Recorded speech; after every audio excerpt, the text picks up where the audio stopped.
In this tutorial, we're going to be learning how to use layer masks, and we're going to be creating a project like this where you composite or add two images together, blend them together in a cool way. So the first thing we want to do is to open up this background image, which is the exposure.nef image. So if you go to that image in your documents or your Finder and say open in Photoshop, Creative Cloud, or whatever program you have.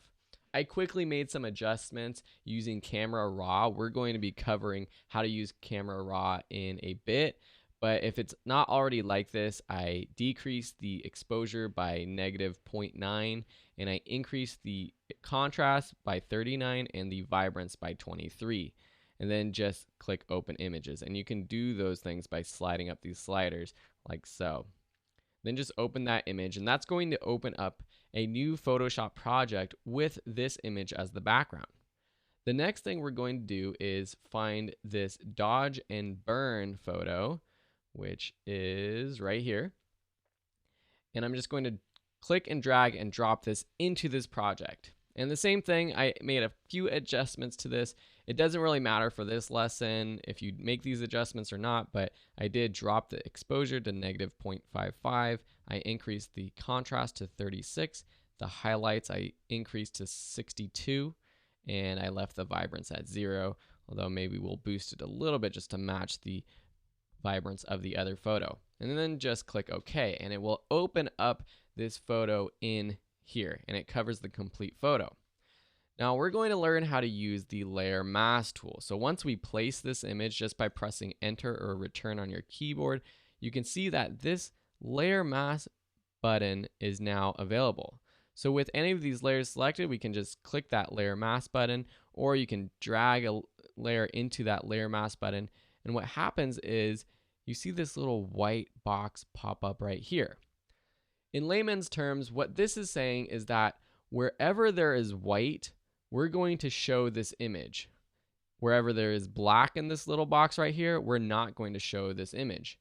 And the way we actually get rid of or add black or white is by painting it on.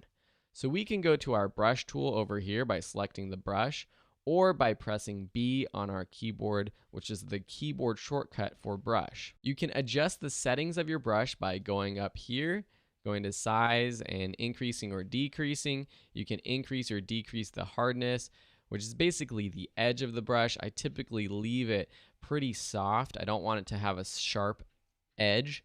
Or the other way to do it is with a keyboard shortcut. If you're on a Mac, you can press the Control Option button, and then if you click and drag to the left or right, you can see the diameter of the brush increasing or decreasing. On a PC or Windows keyboard, you press the Windows or Start button and then also Alt. So that Windows Alt button, Windows and Alt button, and then click and drag to the left or right, and you can see as I drag left or right, the diameter increases or decreases. If I drag up or down, the hardness of the brush goes up to 100% or down, so it gets harder or softer. This is a key shortcut that you want to learn. This will save so much time. So now we have our brush that we want, and we literally paint on white or black. And you can see here that we have our foreground and background colors right here. We have white right here, and then black is the backup color.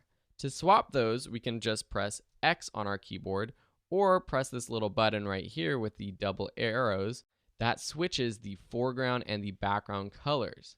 So if we want to erase some of this image, we want to paint black. Now, while I do this, pay attention to what happens over here in this little white box right there. As I paint on here, black is painted on over here. So I can just go around here. Sometimes, depending on how big your computer is, it takes a little while to load. And then say I painted a little bit too much off of Isabel's head. This is my beautiful wife, wedding photos from our own wedding. I can go switch back to white. I'm just pressing X on my keyboard, switch back to white, and paint some white on here. I can go back to my move tool. I can press V on my keyboard to get that tool, or click the button up here. And then I could increase the size of this. I thought it'd be cool to have this photo where you just see the front and the back of my wife's wife's dress. And then after I resize and position it, I press return or enter on your keyboard. And then I could press B again to bring back my brush, and I can start painting on because I don't want to see any of my shoulder. Maybe I want it to be a little bit of a bigger brush with a little bit less hardness to make sure that this thing is very soft. It's not too hard. And really kind of just flows gently into the other photo.